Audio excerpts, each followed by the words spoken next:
2023 Rolex Fastnet Race. 450 boats are lining up here in Cowes, smashing the previous record by well over 150. Well, from here, they'll be making their way down the Solent before exiting into the English Channel and making that long journey up to that icon of racing, the Fastnet Rock. There, the boats will round the rock and head to the finish line in Cherbourg on Cotentin.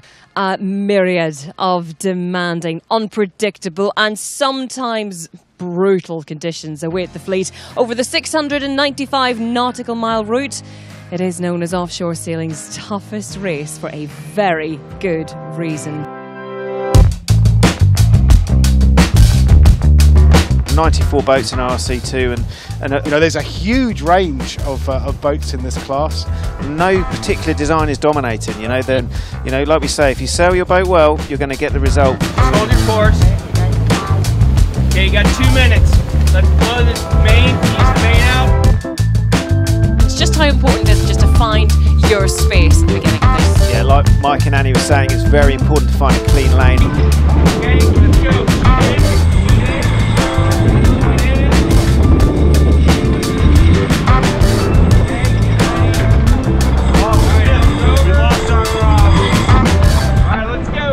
At the moment, the line is clear. Coming up to 30 seconds. Let's get the 50th Rolex Fastnet Race started. 2, 1. All clear, line clear. Flag Papa is removed to IOC 2. Yeah, the wind is blowing about 15 to 20 knots right now on the starting line. The wind is going to increase in the coming hours, and by the time the last boats get out through the Needles, it should be blowing probably around 35 knots, and the current is going to be pushing the boat out, so it's going to be against the wind, and the waves will be very, very steep. Maybe even getting up on their foils a little bit because they've suddenly extended away.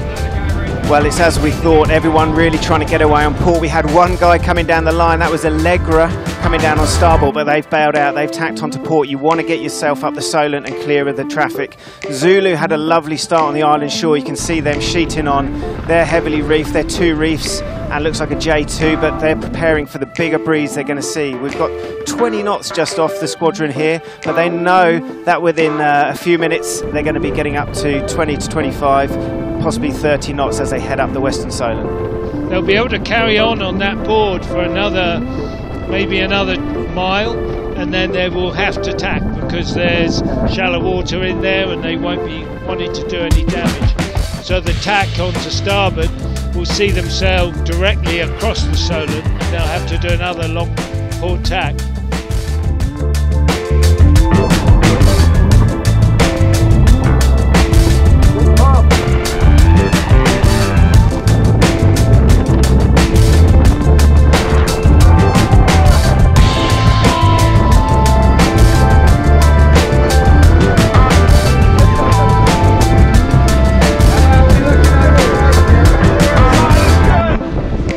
Bit of an emotional journey when it's like this out the Solent, because you have that initial rush of energy getting off the start line, then you get into kind of mid-Solent, and then what's looming on the back of your mind is, right, we're going through the funnel, the bottleneck of Hurst, and that's when you're really compressing all the water that's trying to escape out the Solent down to this funnel, and then you've got all the wind that's pumping in against you, and that's just basically the wind's hitting the waves and it's kicking up these huge waves, and you can see those breaking waves ahead of you, and it's like, right, okay, we're ready for the next battle. And that's the beauty of the Rolex Fastnet races.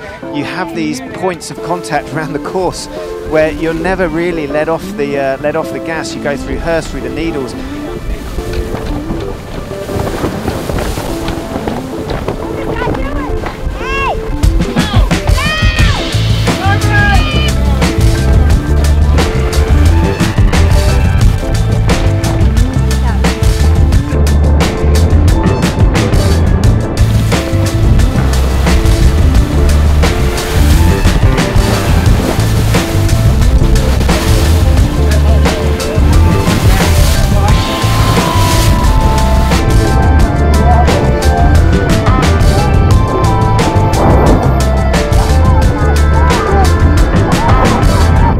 it's the big race. It's the one race that you want to do just to prove to yourself that you've got the ability to do it, to measure yourself against everyone else. It's a crusade. It's a pageant. It's like a siren call. It just draws us back.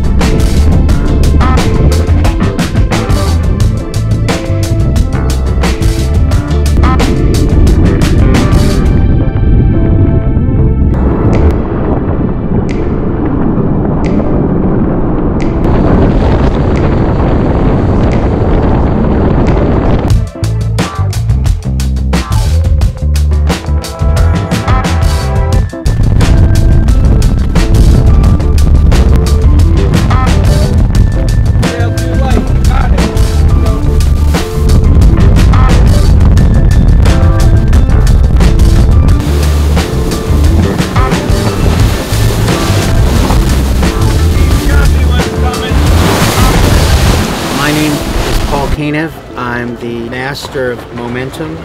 The Fastnet race has been on my mind since I first learned of it in 1979. The hardest part of the race was putting together all the equipment and crew. Fortunately, 5 of crew members from previous Bermuda races were more than able to participate, and we had Momentum's greatest crew ever.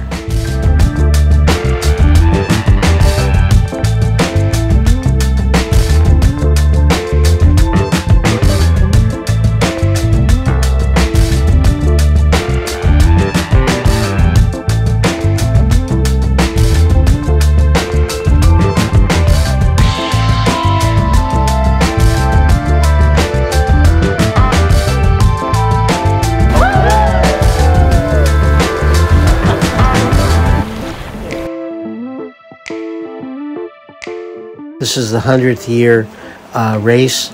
The boat was here. It's an opportunity to enter and participate in one of the great offshore races.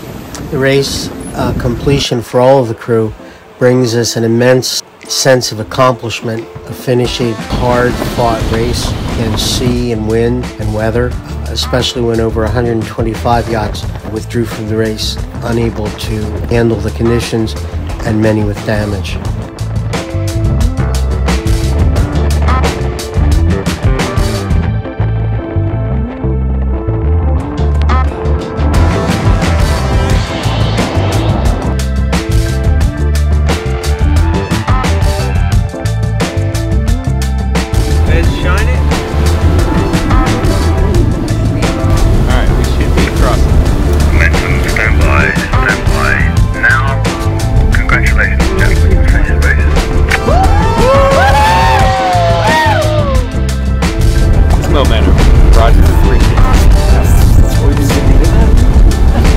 They heard it. I was kidding. Woohoo! Way to go, guys! All right, guys. Yeah! We did it!